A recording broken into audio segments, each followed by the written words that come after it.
1888. The autumn shadows in London's Whitechapel district deepen with a very real terror.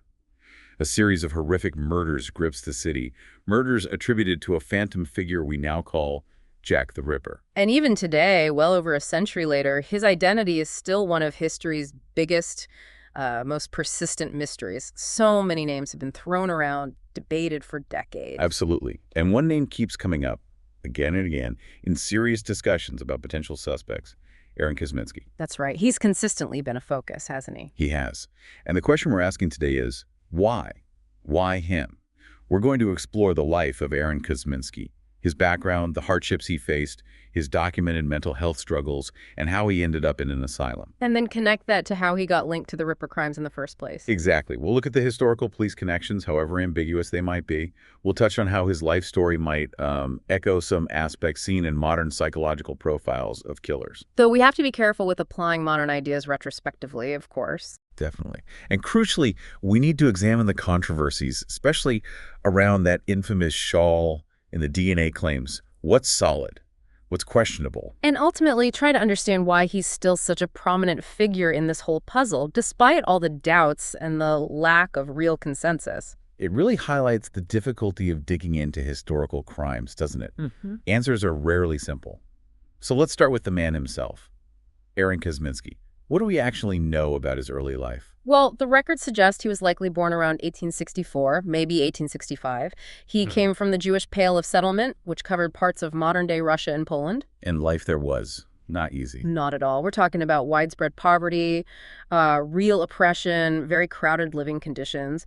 And on top of that, rising anti-Semitism, especially through the 1870s. It was a very tense, difficult environment to grow up in. And things escalated dramatically in 1881 with the pogroms. Yes, the 1881 pogroms were devastating. These were organized attacks, often state-condoned, targeting Jewish communities. Assaults, looting, homes burned, people murdered. And horrific sexual violence, too, right? Yeah. Mass rapes were reported. Exactly. And Aaron would have been, what, 16 or 17?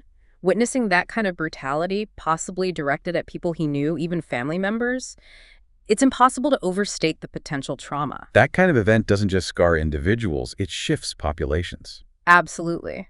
Those pogroms triggered a huge wave of Jewish emigration, mostly westward. His family was part of that. They probably spent a bit of time in Germany in 81 before making their way to London, likely settling there by late 1881 or 1882. And once they were in London, where did he live? It seems he lived with his sisters and their families. The records mention addresses like Sion Square and Greenfield Street, both in the Whitechapel area. He might have moved between them. His family was supporting him financially. Indications are, yes. Apparently he hadn't worked consistently for several years before he was eventually committed. His occupation was listed as hairdresser, but the evidence suggests that work was either very unsteady or non-existent for quite a while. Which brings us to a really crucial aspect of his story, his mental health. Yes. By February 1891, things had clearly reached a crisis point. His family seemingly couldn't cope anymore, and he was admitted to the Mile End Old Town Workhouse. What did the doctors there observe? A Dr. Edmund Houchin examined him. His diagnosis was stark. A person of unsound mind suffering from mania. Mania. What specific symptoms did they note down? Houchin's notes are quite revealing. Kosminski claimed his actions were controlled by an instinct. That's the word used. An instinct that directed his mind. He believed he knew the movements of all mankind. And he had unusual behaviors around food. Yes, he refused food from other people, saying his instinct told him not to. Instead, he'd eat scraps he found in the gutter. Wow. And his family confirmed this. His brother-in-law, Jacob Cohen, corroborated it, said Aaron would pick up bread from the gutter and eat it, drink water straight from the tap, and refuse food offered by others. And wasn't there a particularly alarming incident mentioned involving a knife? Yes, that's a critical detail reported by Jacob Cohen. He stated that Aaron had picked up a knife and actually threatened his sister's life. That's serious. What else did Houchin note? He mentioned other things. Kosminski believed refusing food was his cure. He was melancholic. There's a note about self-abuse, and that he was very dirty and refused to be washed. Okay. So from the workhouse, he was moved to an asylum. Yes. Later that same month, February 1891, he was transferred to Colney Hatch Asylum. And the records there, what do they tell us? The admission details list him as 26, Hebrew, single, hairdresser. Interestingly, the listed cause of his condition was changed from unknown to self-abuse. Self-abuse, does that mean masturbation or something else? In the context of the time and asylum records, self-abuse was often, though not exclusively, used as a euphemism for masturbation, which was widely and wrongly believed to cause mental illness. Okay. And something else significant was changed on his record. Yes, the duration of his current attack or illness, it was amended from 6 months to 6 years. That pushes the onset of serious mental health issues back to around 1885. Which is before the main Ripper murders in 1888. But did they consider him dangerous when he was admitted in 91? This is a really key point. The initial assessment at Colney Hatch actually stated he was not deemed a danger to others at that specific time in February 1891. Which seems to conflict with him being the Ripper, whose violence peaked years earlier. It does present a conflict, yes. However, the case notes from his time there paint a picture of very unstable behavior. He had delusions like his instinct forbidding bathing. He was often incoherent, apathetic. But not always passive. No. There are also notes of him being excited and violent sometimes. One specific incident mentions him trying to hit an attendant with a chair. Other times, though, he was quiet, well-behaved. He spoke German or Yiddish, mostly unoccupied. And he didn't stay at Colney Hatch permanently. No, in 1894, he was transferred to Leavesden Asylum. Reports suggest Leavesden was overcrowded, maybe with worse conditions. And his condition there? The notes show a continuation of this fluctuating behavior. His physical health started to decline. Periods of being dull, vacant, faulty and untidy habits, couldn't answer simple questions, muttered incoherently. Any mention of hallucinations later on? Yes, later notes specifically mentioned persistent hallucinations, both visual and auditory. And he could still be excitable, troublesome, obstinate at times. And he spent the rest of his life there. Yes. Aaron Kosminski died in Leavesden Asylum in March 1919. So a long, tragic history of severe mental illness and institutionalization.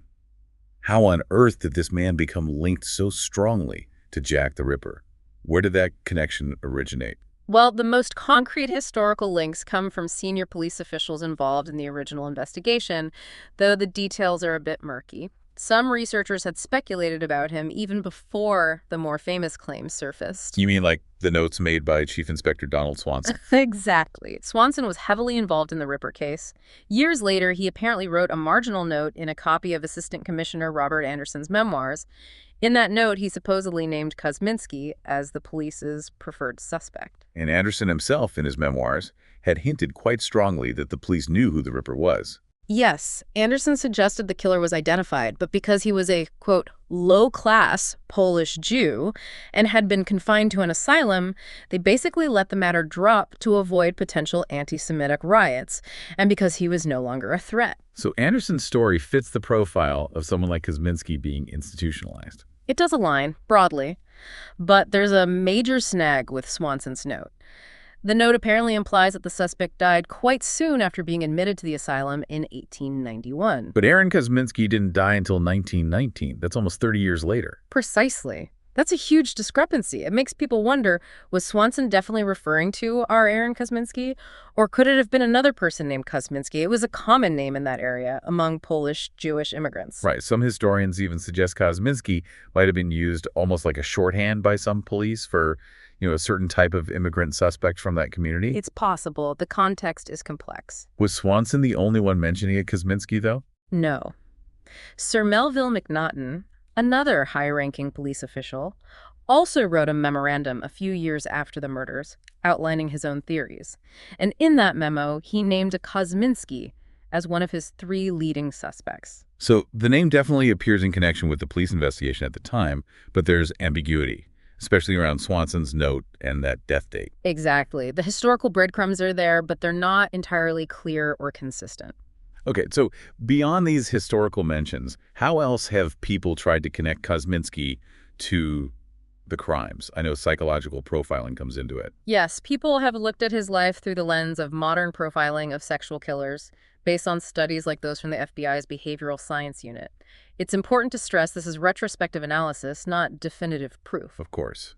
But what are some of the points they raise? Well, one thing often seen is instability of residence. Kosminski's journey from the Pale, possibly Germany, then moving between family homes in London fits that pattern. What about his family structure? The potential absence of a strong father figure in London, with his sisters and brothers-in-law providing support, is sometimes noted as aligning with observations in some offender profiles, though the details of his father are a bit unclear. And his experiences with anti-Semitism and the pogroms. That's seen as potentially significant. Experiencing that kind of oppression and witnessing extreme violence could, theoretically, foster resentment towards authority or society. That's a trait sometimes observed. And specifically, the sexual violence during the pogroms. That's highlighted as potentially critical. Witnessing mass rapes as an adolescent, especially combined with other stressors like poverty, could potentially fuel a distorted fantasy life, maybe even leading to an identification with the aggressor in some individuals. It's a disturbing possibility raised in profiling literature. And connecting back to the asylum, records the mention of self-abuse and his bizarre public behavior. Yes, the term self-abuse in the records and Jacob Cohen's statement about him eating from the gutter have been interpreted by some profilers. They point to links in some cases between compulsive masturbation, sometimes public or involving unusual elements, and underlying sexual stress or trauma. Rejection or ridicule by family could also play a role. So some researchers sketch out a speculative scenario based on these elements. Right. Drawing parallels with other cases, one line of thinking suggests factors like crowded living, early exposure, perhaps to things like menstruation, witnessing the pogrom violence, maybe sharing beds, combined with fantasies, could create a confused internal link between sex and violence. A link possibly acted out against vulnerable women like prostitutes. That's the speculation. But again, it's crucial to remember this is a hypothetical reconstruction based on patterns, not direct evidence of Kosminski's inner world or motives. His lack of steady work is also mentioned in profiles. Yes, his acknowledged unemployment for years before 1891 fits a pattern seen in many offenders. And finally, his psychiatric symptoms. The instinct, the hallucinations. Those symptoms, the auditory hallucinations, instinct, distorted perceptions, are seen as consistent with schizophrenia. And schizophrenia is a diagnosis found in some, though certainly not all, serial killers. Some analyses draw parallels to specific cases of killers who were withdrawn but seem to be responding to internal commands. But again, we hit that conflicting note from the 1891 asylum admission that he wasn't seen as dangerous then. Exactly. It complicates the timeline significantly if you're trying to pin the 1888 murders on him. His records show periods of being quiet alongside the documented instances of agitation and violence later on. So applying profiling is suggestive to some, but it's highly speculative and relies heavily on interpretation. Very much so. It raises possibilities but doesn't provide concrete proof. Another angle people look at is geography. Geographic profiling. Right. The idea that killers often operate in an area they know well, usually close to a home base or workplace, their comfort zone. And Kosminski, in 1888, was likely living right there in the Whitechapel Spitalfields area, possibly Scion Square. Yes. And if you look at the locations of the canonical five-ripper victims, Nichols and Bucks Row, Chapman and Hanbury Street, Stride and Berners Street, Eddowes and Mitre Square, Kelly and Dorset Street, they form a relatively tight cluster in and around that specific area. Have people tried to map potential escape routes? They have. Some suggested routes, like from the Bucks Row murder or the path implied by the discovery of Eddowes' apron piece in Golston Street, have been argued to lead generally towards the Scion Square vicinity. And the police did conduct house-to-house searches in that area. Oh yes, Scion Square would almost certainly have been covered during the intensive searches in October 1888. So, geographically speaking, his likely residence fits the pattern. Okay, now we need to address the elephant in the room. Perhaps the most headline-grabbing and definitely the most controversial piece of supposed evidence linking Kosminski, the shawl. Ah, yes, the shawl. The claim revolves around a silk shawl, supposedly found at the scene of Catherine Eddowes' murder in Mitre Square, which eventually ended up in private hands. And the claim is that modern testing found DNA on it. The assertion, which gained huge media attention, was that stains on the shawl contained mitochondrial DNA matching descendants of both Catherine Eddowes, from blood, and Aaron Kosminski, from what was purported to be semen. But this whole story is riddled with problems, isn't it? Starting with whether the shawl was even at the crime scene. Exactly. That's the fundamental issue. When police meticulously listed Catherine Eddowes' possessions found on her body at the mortuary, there is absolutely no mention of a shawl. And contemporary newspaper reports listing items found at the scene. Also no mention of a shawl. The argument from many historians is that the city police were thorough. If a large, potentially valuable silk shawl was there, they would have logged it. Historian Dr. Drew Gray has been particularly critical, hasn't he? Extremely. He argues there's zero credible evidence the shawl belonged to Eddowes or was at the scene. He points out that someone as destitute as Eddowes likely would have pawned such an item long before. He calls the whole shawl DNA narrative bad science, propping up bad history. Another researcher, Paul Guidry, also raised questions.